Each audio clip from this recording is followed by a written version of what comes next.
Hello my friends and welcome to Adventures of Deanna.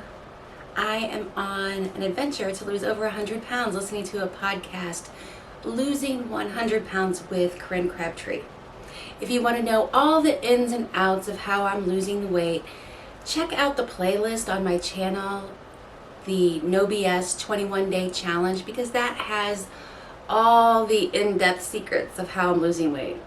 They're not too special. I want to welcome all my new subscribers to the channel. I hope that you enjoy watching me lose 100 pounds and all the ups and downs and roller coasters and twists and turns that it brings.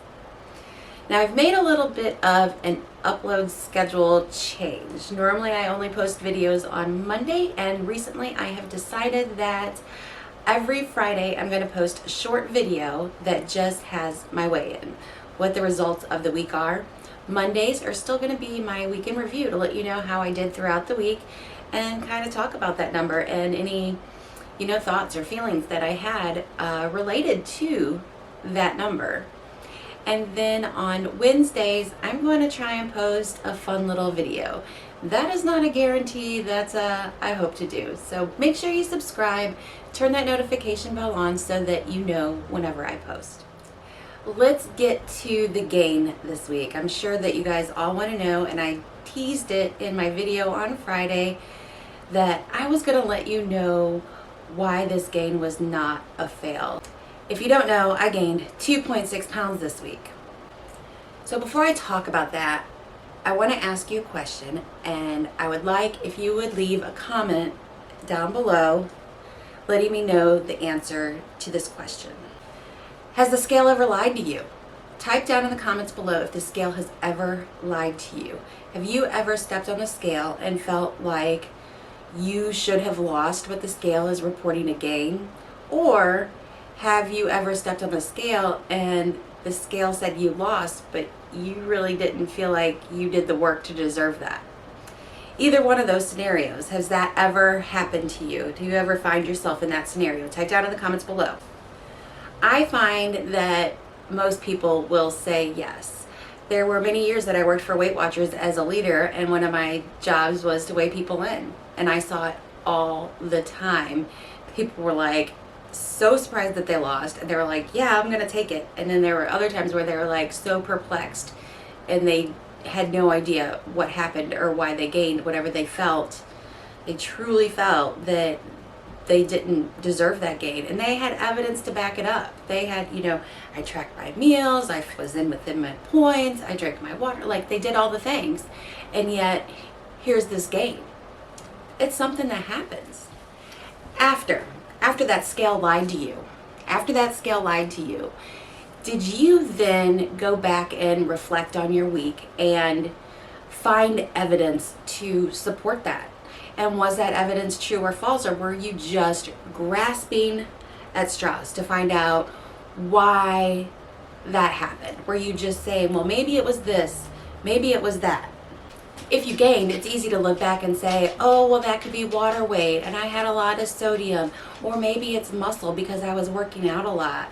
There are all these things that we tell ourselves to say to justify the gain on the scale for the week. And if we lost, and we didn't think that we should have lost, it's a lot easier. Then we're just like, well, the scale was catching up to what I should have gotten the previous week. Or we're like, hey, doesn't matter, I'll take it. And we just move on. We don't have any, terrible thoughts about what the scale had happened to have said. If we use the scale as our only data point to tell us about how we're doing on our weight loss journey, that can lead to really unhelpful thoughts. If we were to think, I failed, how is that going to help us out? How is that going to motivate us to move forward? Whenever we think that, we failed, that feels terrible.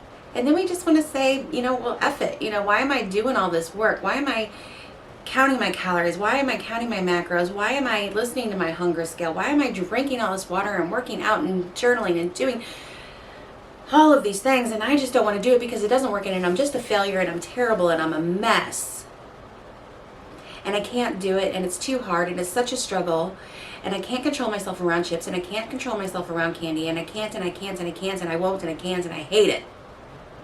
And you hate weight loss, and you hate the journey, and you hate everything about it. So why do it? See?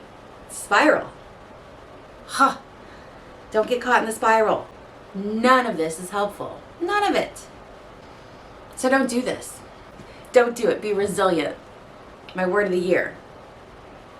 That's what I'm choosing to be this week. I'm just choosing to move forward, be resilient.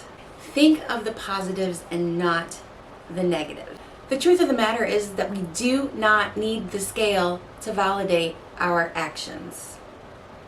You know before you step on that scale if your actions will support or not support a loss for the week. You know before you even step on the scale. And sometimes we hope and we pray and we're like, we hope we get good results because we already know. And the scale, that either just agrees or disagrees with us. So let's bring it back to me for a minute. Let me tell you about this week. I made a plan every single day this week and followed my plan, which is big for me because normally I skip making a plan on the weekends and I just do what I want and I don't make a plan, but I did that this week. I ate when I was hungry and I stopped whenever I was satisfied for every single meal except for one this week. And that is also huge. Normally I have 3, 4, 5 overeats a week where I didn't stop at satisfied, but I chose this week to really pay attention to my hunger, to really listen to if I was satisfied whenever I was eating, and put my fork down in between bites, to chew very slowly, to listen for those signs that I was no longer hungry. I did my walk with Loki every single day, Monday through Friday. I have a fenced backyard. I could just let him out the back door, say, there you go, dog, do your business, have a great day. But I chose to get out there in the 30-degree temperatures and walk the dog. And I did that every day, kept my commitment to myself to do that Monday through Friday. Not only did I do that, I also did yoga 5 days. Another huge success. Not only did I do that, but at lunchtime, I also did a short video by Paula B. If you haven't watched her YouTube channel, check it out. She's just full of energy and bubbly and light. And I really enjoy her videos and I enjoy her silly names for some of the exercise that she has to do. But I just like that midday get up from my desk and do some exercise. It just helps get the blood flowing. And my husband likes it cold in the house, so it kind of helps me keep warm. Also, I journaled every single day this week. I got those thoughts down on my paper. I tried to listen to any negative self-talk that was coming up. I tried to listen for any thoughts that were going to get in the way of me achieving my goals. So that was very beneficial to me. And finally, I also drank a gallon of water every single day. These things have all become routine and habit for me. It's not something that I have to work at or struggle to do or anything. It's just they're all part of naturally being me. Okay, I do have to work at listening to my hunger scale because sometimes I think I'm hungry whenever I'm not hungry, and it's hard for me to stop eating sometimes, and we're going to get to that in a minute. But all in all, I had a fabulous week. Whenever I look at these data points, whenever I look at the actions that support weight loss, these are the actions that support weight loss. When I look at those actions, I did the actions. The scale just didn't reciprocate. The scale didn't agree. I don't know why. It could be so many things. It could have been sodium. It could have been water weight. It could have been extra. Who knows and who? I don't care. I don't care. I'm done examining it. I'm done trying to figure out all these ins and outs and looking at it and trying to say, you should have done this, you could have done that, should have, and the would haves and the could haves. They don't help me out. What helps me out is say, yeah, sometimes it just is what it is. At the end of the day, what's more important to me than the scale are the actions, that they're becoming routine, that they're becoming habits, that they're becoming things that I can do easily. Because overall, these lifestyle changes that I'm making, they're going to be the thing that helps me maintain my weight loss once I get to my goal. They're the things that are going to propel me through the rest of my life. So they're more important to me than the number on the scale. So yeah, the scale went up, and that's the reason why I don't think it's a failure, because my actions supported a different narrative than what the scale was telling me. So let's move on. I'm going to jump down off my soapbox now. So non-scale victories. Non-scale victories. Let's talk about those. I mentioned to you guys that I want to run, jog, do a 5K. And I've started to practice at that. So whenever I'm walking Loki in the morning, I will do like, let's jog a block, take a break, jog a block, take a break, jog a block. You get the point. Well, I started doing this, and you may or may not remember, or maybe this is new to you, but I have an aversion to sports bras. I don't find them comfortable or flattering, and I don't like putting them on or taking them off, and normally I just don't like them. But if I want to achieve this goal of running a 5K, and I want to do it in a comfortable way, you know, the sports bra is going to have to be a must. So I'm like, you know what, suck it up. It might be uncomfortable, but it's just because it's different, because it's awkward, because it's, you know, unusual. And this is big for me, you guys. I know a lot of you guys, you're like, sports bras, no problem. But for me, it's a really big deal.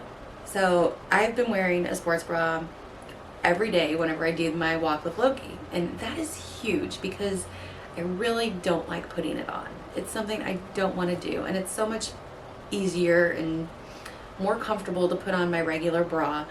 But I've been wearing a sports bra, so that's my non-scale victory. As silly as it might sound to you, it's a big deal to me. Another thing that I want to share with you guys is my adventures in Smoothie Land. If you've seen my previous videos, you saw that we got this new fancy blender, and I was going to try out smoothies. So I tried out a green smoothie, and I really liked it. So I've been trying to play with it. I am not a recipe person. I don't like to spend hours looking up recipes. I know how to cook. Pretty much anything that I make, I just kind of whip it together however I want, and then make sure it tastes good. That's, you know, and then trial and error. So that's kind of what I'm doing with my smoothies. Buying ingredients that I like, throwing them in the blender, blending them up, and seeing how they go. So I have a clip from earlier in the week of me and my adventures in Smoothie Land. It's Tuesday morning, and today I'm having a smoothie with a cup of kale, a handful of frozen berries, a banana, a splash of 1% milk, and a splash of some water for liquid. I haven't tasted it yet.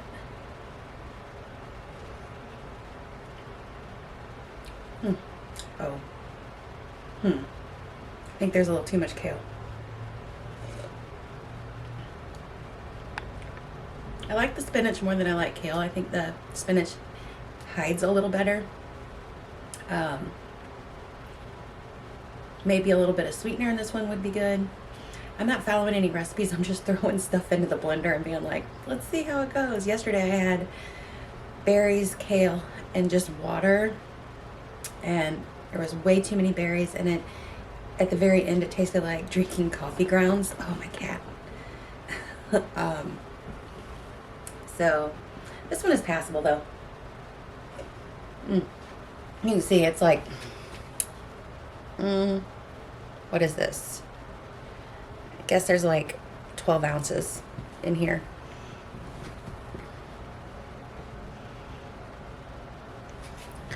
So that's my smoothie of the day. Bye. That's my clip from smoothies. I want to talk real quick. I have learned that I don't really like smoothies for breakfast. I like them and they taste good. They're also filling and they keep me satisfied. But I feel like I have this real savory craving. So I want more savory foods for breakfast. So sometimes I'll be planning smoothies for breakfast, but a lot of times my food choices are going to be more savory for breakfast. That's more the way that I lean whenever I'm thinking about breakfast food. Next thing on the list that I want to talk about is trigger foods. I know I'm just all over the place. I got so much I want to talk about and so little time. So trigger foods. But I did a grocery haul, and you might have seen in the grocery haul that there was a DiGiorno croissant crust pizza that was in that grocery haul. So my husband and I were watching TV, and he saw the commercial for this pizza, and he's like, "Oh man, I'd really like to try that." He normally doesn't like DiGiorno pizza, so I was like, "Okay, sure, let's give it a try." So I plan my meals around that. So even though I don't count calories, whenever I make my daily meal plan in the morning, I take into consideration what I'm going to be eating throughout the whole course of the day, and I just kind of mindfully choose based on if I'm going to be eating something such as a DiGiorno stuffed crust or croissant crust pizza for dinner. Then I make sure that my meals throughout the rest of the day are going to be supportive of that high calorie dinner. So for lunch, I'm going to have a low calorie salad with some grilled chicken. My breakfast is going to be also lower in calories so that for in the evening time I can splurge on the pizza. And then with my pizza, I also always have broccoli is like one of my go-to foods for like everything. I love broccoli, so I like to fill up on broccoli and then enjoy the pizza so that, I don't feel like I need to eat half of the pizza in order to be full and satiated. But I digress. We're talking about this pizza, and I'm sorry if I'm triggering you and you guys are going to have to run out and get a pizza. But I really want to talk about this because some foods can be triggering. So this DiGiorno stuff, this DiGiorno pizza, the devil himself created it. The scientists have worked very hard to make this the most palatable pizza. I don't know if you guys have tried it and you don't like it or what, but I loved it. I thought it was awesome. And like I said, I think the devil himself created it. And this is a huge trigger food for me. Like, I need to, whenever I eat a food like this, I need to be very cognizant of my emotions and how I'm feeling that day. I need to be aware if I'm stressed, angry, tired, lonely, any of these things. Because whenever I am feeling those 4 specific feelings and I have a food like this, it is very hard for me to listen to my hunger cues. It is very easy for me to just sit down and eat all of it and say to myself, I'm still hungry, I'm still hungry, I'm still hungry. It's very easy. It's very hard for me to slow down and chew with purpose and to eat that food intentionally. So I know that I can only plan those foods for days where I feel like Superwoman. I feel awesome today. I can do no wrong. I've got this in the bag. I've got that light switch turned to super bright, and I'm just gonna nail everything, like type thought. But if I'm feeling angry, stressed, tired, depressed, any of those things, and I try and eat this pizza, I go into like a fog eat, and like before I even known what's happened, I've eaten 2 servings of this pizza. It's gone.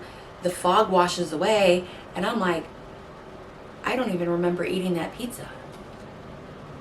I didn't even enjoy it. So these foods that I have, I include them in my diet, but I know that there are times where it's more advantageous for me to eat them and times whenever I need to avoid them. It doesn't mean that I can't keep them in the house. It doesn't mean that I can't have them ever. It just means that I need to have awareness around these foods. Let me know in the comments down below if you have, certain foods like this that are like, super triggers that it's really hard, that even though maybe you portioned out your calories and you have that on your plate, but it's really hard for you to stick to that calorie, to stick to that serving size. And if somebody's not, watching, or if you're not having the bestest day, it can easily, become a heaping serving. It can be extra. You can find yourself in that fog eat. Let me know, have you ever found yourself in a fog eat? I just wanted to touch base on that for a second because it is, something that kind of seems like, odd, to see in a grocery haul. Oh, look at this pizza that you're having and whatever. You can lose weight and eat pizza and burgers and all of these things as long as you're doing it in a way that works for your diet. It just, depends. You don't have to restrict all these foods. A lot of times whenever we restrict our foods, whenever we finally get a chance to eat that food, we go, haywire with it, versus whenever we're eating it in moderation, it's very easy to do exactly that. Eat it in moderation. But it's whenever we say we can't ever have these foods and they become forbidden or off limits, or they get, we can go a little bit crazier with them whenever we assign these values to these foods. So that's why all foods are good foods, in my opinion. This is the way I'm doing it. This is the way I'm losing weight. Final thing I want to talk about. My company sent me an email saying, hey, we're doing this new program and you can join. It's paid for through the insurance, yada, yada, yada. It's called Naturally Slim. So I looked it up and I was like, okay, this falls in line exactly with what I do already. It's talking about your hunger cues, eating when hungry, stopping when satisfied. There's no need to count your calories, drink a bunch of water, get your sleep, don't emotionally eat, don't stress eat, don't blah, blah, blah, all that. So I'm like, okay, let's give it a try because it's the exact same thing that I'm doing in order to lose weight. And the insurance is paying for it, so why not do this? So I signed up. Naturally Slim is supposed to help me reach my weight loss goals, break those old habits, relieve stress and anxiety, and build my immunity. We all want those things, so I was like, sure, sign me up, whatever. And I'm already doing it. So I signed up for this thing, and I started it yesterday, was my first day that I started. So whenever you sign up, if you fill out a questionnaire, they ask you a bunch of questions. They just want to make sure that you're medically cleared to do the program, that you don't have any specific needs where you need to be eating on a regular schedule, and that eating when you're hungry and stopping when satisfied is not necessarily the best thing for you and your body. Once you sign up, then you pick a start date, you put in your beginning weight, and then on your start date, they send you, you have a online platform where you can view a bunch of videos. So it just talks about the program in itself and how a lot of times we're not eating intentionally and we don't even necessarily notice sometimes the taste of our food. Talks about this and how we need to pay attention to what we're eating, how fast we're eating it, when we're eating. Are you eating based on time triggers? Are you eating based on social triggers? The various reasons that we eat. And then it wants you to slow down. And this is the hard part. Let me know down in the comments below. How long does it take you to eat a meal? Like, how long does it really take you to eat a meal? So what they want me to do is they even have a timer in the app. So there's an app that's on your phone as well as the, just online thing. There's also an app for your phone. They want me to time my meal. They want me to get my meal, and it's whatever I eat. You just eat whatever you've been eating. You just, get your regular meal. And they want me to take 10 minutes, actually not even 10 minutes, 25 minutes to eat my meal. So the first 10 minutes I'm supposed to sit with my meal, chew very, very, very, very, very slowly. Put my fork down in between bites, chew very slowly, just pay attention to how I'm feeling, and eat for 10 minutes. And then take a 5-minute pause, and then I can resume eating for the next 10 minutes. The thing here is that it takes your brain 20 minutes to recognize when you're actually full. You don't know. Now, for me, a typical meal, I eat really fast, and it's been something that I've been working on for a long time now. I normally eat and it takes me like 5 minutes, like 5 minutes. So to set this timer and to sit intentionally and eat, it is such a thing. It is a thing to learn. It is a skill to practice, because that is a skill. I have a few friends that eat very, very slowly, and I've always kind of been like, wow, because I'm just like, done. So I'm doing this naturally slim thing because it still supports the same principles that I've been doing in my diet, this far. So I'm doing this. So I will let you know in the next weeks how I do on the naturally slim program, and if there's anything, awesome that comes out of it. There is one thing that they're saying to do, which is to mix your water, mix 7 parts water to 1 part orange juice, and they call it H2 orange, which is funny because their logo is orange. It's ooh, this H2 orange. I haven't tried the H2 orange yet. I'm going to try it because I decided that, I'm going to commit to this. Let's, see. But they say that can help with, cravings. Another thing that they want you to do for the first 3 weeks is to do a sugar reset and eliminate added sugars. And eliminating added sugars is hard because sugar is in everything. If you just, go on YouTube, there's 100 people telling you where all the added sugars are. I'm not the one that's going to do that. But there's videos out there if you want to also reset. But that's supposed to help with, different cravings and things like that. So again, that's what I'm doing. I'm going to report back in my videos in the upcoming weeks on how I'm doing with Naturally Slim. So that's all that I have for today. Very, very long-winded. I will see you guys in the next video. As always, it's going to be an adventure.